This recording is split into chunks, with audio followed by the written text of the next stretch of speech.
A game infused with fear is nothing new. For decades, they have spawned from the ether of imagination, multiplying, evolving, scaring us in new and fascinating ways. But introduce completion, and you may have something more terrifying than the game itself.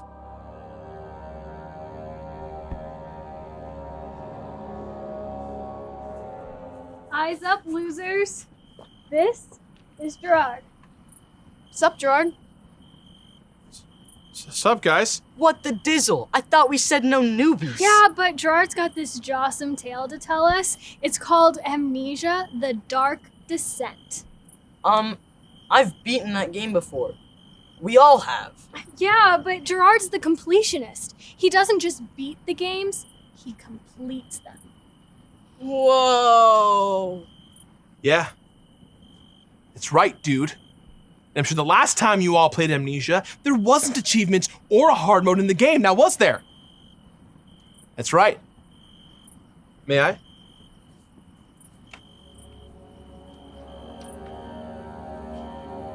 Now the story I'm about to tell you is a little bit different than the one that you know. That said, this is the completion of Amnesia The Dark Descent. Here comes a new challenger! Yes! Danger!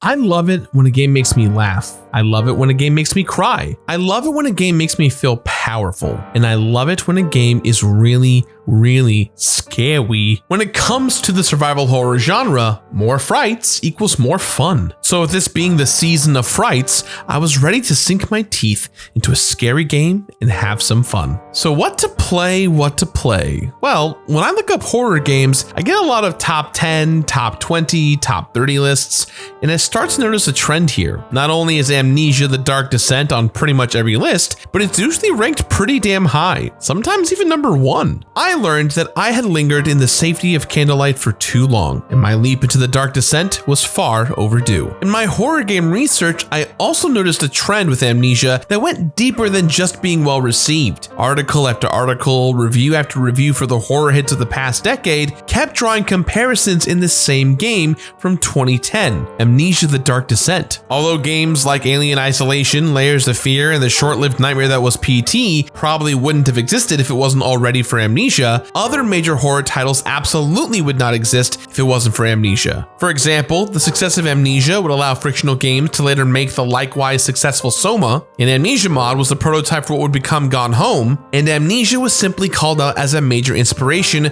by the developers of Outlast. Even Resident Evil, the franchise that inspired Amnesia's designer Thomas Grip, is now taking a page out of Amnesia's book by making it first person and stripping away pretty much all of its action-based gameplay. Though I have no actual proof of Amnesia's recent influence on Resident Evil, the idea of two games providing back and forth inspiration truly makes me happy. Now, in order to talk more of the similarities between Amnesia and these other titles, let's talk about Amnesia itself. Wait, there's a new Amnesia game that just came out and you're not talking about it. Also, you're old. Yeah? Well, when I was your age, Resident Evil 4 just came out and I completed that and that was awesome. Also, shut up, kid. You're old. The game takes place in Brennenburg Castle, set deep within the remote woods of 1830s Prussia. You play as Daniel as he awakes with no memory other than his name and where he's from. He soon discovers his self-addressed diary entry explaining that his amnesia was self-induced and that he must find and kill the castle's baron, Alexander. By exploring the castle and finding more notes and diary entries, Daniel learns that he sought refuge with Alexander after discovering a powerful orb in an ancient tomb. A discovery that caused a deadly shadow to come after him and kill anyone in its path. Exploring the castle also triggers flashbacks, further unraveling the mystery of Daniel's relationship with Alexander and the atrocities that Daniel chose to forget. Basic item collection and puzzle solving facilitates Daniel's mostly linear progression through the castle. The first-person view combined with the ability to pick up countless items, rotate them, and toss them about brings an immersive freedom that I constantly enjoyed. While physical health is a factor in this game, it is heavily outweighed played by needing to maintain sanity. Daniel's sanity comes under attack when he witnesses spooky events, stares at an enemy, or just hangs out in the dark for far too long. That being said, the mechanic that defined Amnesia and would be mimicked for years to come was the non-confrontational way it handled enemies. There are no weapons, no attacks, no way at all to fight the lurkers of the castle. Your only options when facing an enemy are to run and hide. This is a far cry from the super cops and post-apocalyptic badasses we're used to playing as. Unlike them, Daniel is just a guy. Well, strike that. He's a nyctophobic dweeb. He's utterly defenseless. And the sad truth is, that's kind of more relatable than Leon Kennedy or Jill Valentine. People really immerse themselves into this new form of passive horror, spurring future games like Alien Isolation to include it, and games like Outlast to go all in on it. The run and hide trend permeated horror games of the last decade, and Amnesia The Dark Descent was undoubtedly there at the beginning.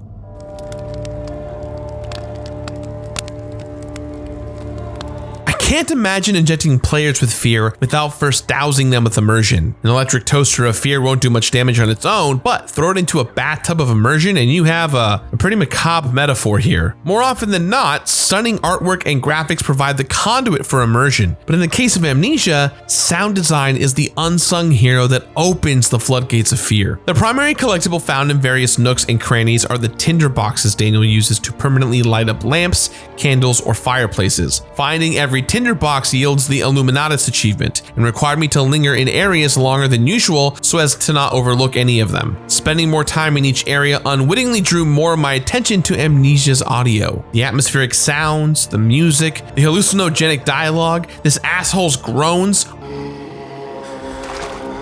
All of these things dictated how I felt at every moment in the game. So at the beginning, I was introduced to the sounds of pounding rain and howling wind conveying isolation, and oddly enough, a silent comfort in knowing that there's no immediate threat nearby. Juxtapose this with the more silent areas of the storage or prison where the anticipation of danger is high, and as fight is not an option, a sudden loud guttural sound becomes a hard trigger for your flight response. And the music deserves its own praise in itself. No, not as sweet jams to play while cruising up Pacific Coast Highway with the top down, but as a remarkable indication of the current threat level. If a grunt is nearby, you'll know by the eerie music and pounding drums. If it's searching for you, the music builds. And if it's chasing after you, the screeching violins send a direct message to your sphincter to tighten that shiz up. Furthermore, those who have played this game will never forget the flooded cellar archives and the creature looking below the water's surface. The Karnik,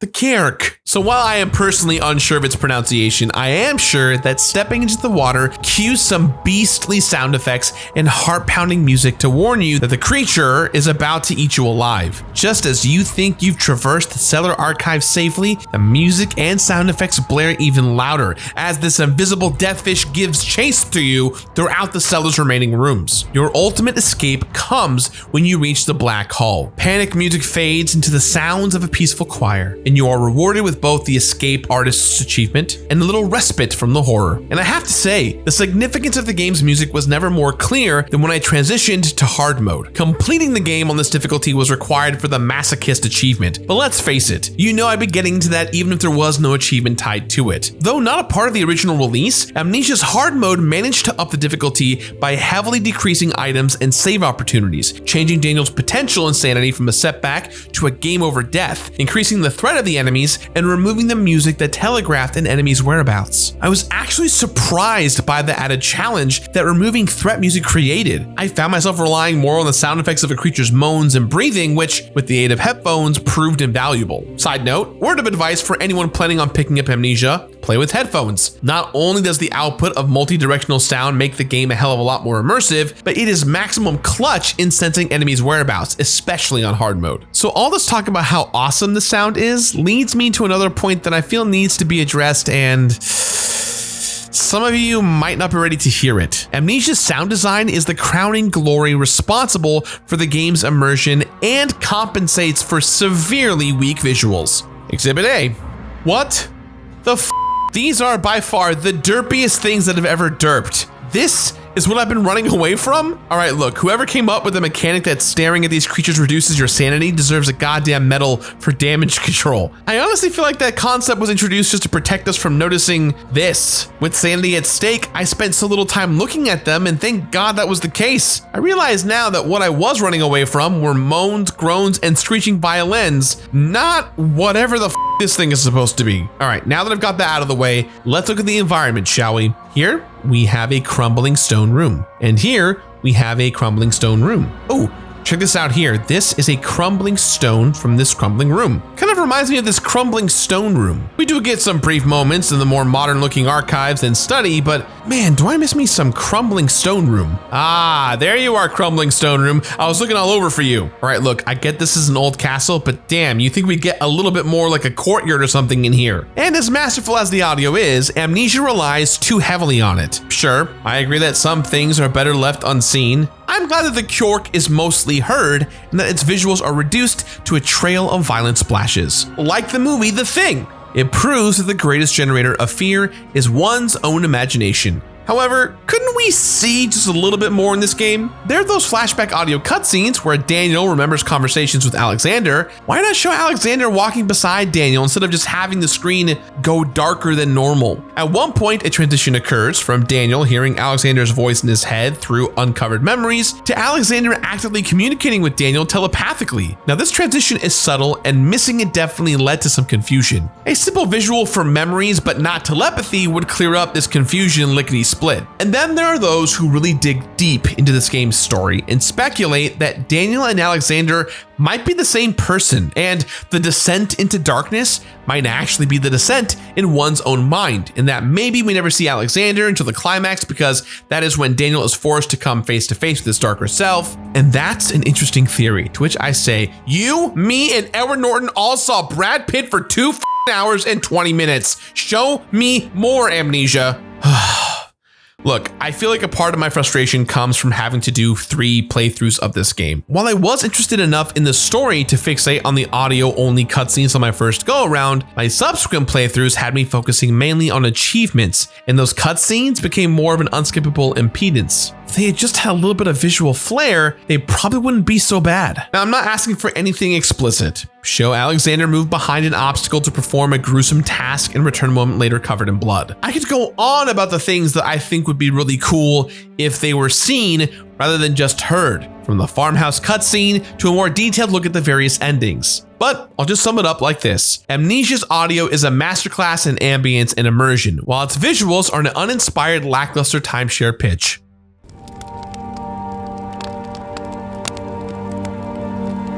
Sorry about that, guys. Good times Gerard is back. So another thing I learned while completing Amnesia The Dark Descent is that it's more than just chills and thrills. The game has a story shrouded in mystery and really draws you in. Since we, as the player, are limited to a first-person perspective of Daniel, we know as much as he does. And as we stated earlier, Daniel lost his memories, so what we know isn't much. While aligning ourselves to a protagonist in search of a forgotten truth isn't entirely new, it does make way for compelling storytelling. Any amount of information collected is new information and has the potential to answer exciting questions or just create more. It doesn't take long before the game strongly hints at Alexander's supernatural existence, and we learn how he's fueled by his desire to return to his wife in his home world. We find out he's at least a few centuries old, but have no idea how exactly or how long he's been visiting our world. Maybe he's Alexander the Great, maybe he's the basis for an ancient Greek myth that Daniel brings up at one point. The mystery here is kind of killing me, but I can't wait to find out. Later on in the game, we meet Heinrich Cornelius Agrippa and learn how he and his student, Johann Weyer, were once allied with Alexander before things turned sour. Now, I may not look like it, but I'm actually a big fan of historical fiction. And these two dudes were real occult scholars from the 16th century, known for calling bullshit on the persecution of witches. So now we got magic orbs and real historical figures? Hell yeah, this is some Assassin's Creed shit right here. I had to know why this fictional story chose to include non-fictional characters instead of just making some up. There's gotta be some reason for it, and whatever it is, it's gonna be juicy. The writers of Amnesia also managed to sneak in more of Daniel's backstory through the game's loading screens. At the start of my playthrough, I glanced at them from time to time, but never really gave them much thought. As I progressed, I realized how much of the information presented in the loading screens didn't exist anywhere else in the game. This was a clever way to expand on the events prior to Daniel arriving at Castle Brennenburg. We not only get more details on his discovery of the ore, but we also find out that he has a younger sister, Hazel, who fell ill prior to his journey. Decisions you make in this game will cause a future load screen to tell you if she died or if she survived. In any case,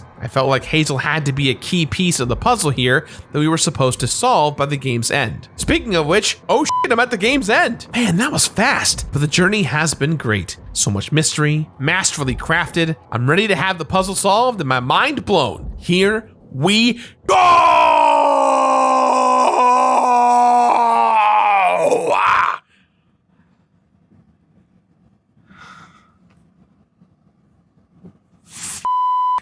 God, you are so old. Damn it, balls, damn it. You got me, Amnesia. You had me dangling on a string and you just left me hanging out there. You had 3 endings. 3 endings. 3 opportunities to deliver on something worthwhile. I had to see all of them to get 3 different ending achievements, and since I didn't get any payoff earlier, I figured these endings would give me the satisfaction I was craving. But instead, I was disappointed 3 freaking times. Alright, let's break this down. I'll try to be vague, but there are some spoilers ahead. You have Alexander, a really cool figure shrouded in mystery, and we learn nothing new about him at the end. One of the 3 endings has him getting everything he wanted, so you'd think there'd be a moment of revelation like, this is who I truly am, or meet my bastard son Abraham Lincoln. Something. Anything besides the ending we got, which is essentially him going, later, dork. And with Agrippa and Wire, it's the same story. Why tease us with real historical figures when you're going to reveal nothing interesting about them? Did Agrippa leave behind secret teachings that somehow got in the hands of a young John Locke and inspired the Enlightenment? Did Wire use his mastery of the orb's power to hear a rock and roll song from the future and record it in his time? I guess we'll never know. It feels like they were thrown into the game just to be a trivia footnote. Like, hey, did you know that these guys were real people? That's it. See you later. Credits. The ending that favors Agrippa can be considered the best one of the 3 in both morality and presentation. It's the one that I take the least umbrage with, as it at least sheds some light on Wire's current existence and leaves Daniel's fate open-ended. But I'm still disappointed that more wasn't done with Agrippa and Wire. If this is the entire contribution to the story, then they didn't need to be Agrippa and Wire. They could have been literally anyone else. I don't know, Chester and Slappy, and we can't forget about Daniel's sister, Hazel. Actually, on second thought, no, go ahead and forget about Hazel. She serves no purpose here. I was a fool to think that her contribution to the story was anything more significant than a way to pass the time while the next area loads. And before you tell me the alternate Hazel loading screens are a reflection of your choices in the game, need I ask, does that add anything? So what if making selfless choices reveals that I was cool to my sister? So what if being a dick to Agrippa reveals that I was a dick to her too? It gives no deeper insight to Daniel, as we had already decided if he was being selfless or just being a dick. I held out hope with hard mode that completing it might give me something new to experience, like an extra cutscene and maybe remove some of the mystery that the game so expertly built up. But again, that was a fool's dream. There was nothing. Amnesia didn't care that the payoff it presented at the end was unequal to the buildup it had in the beginning.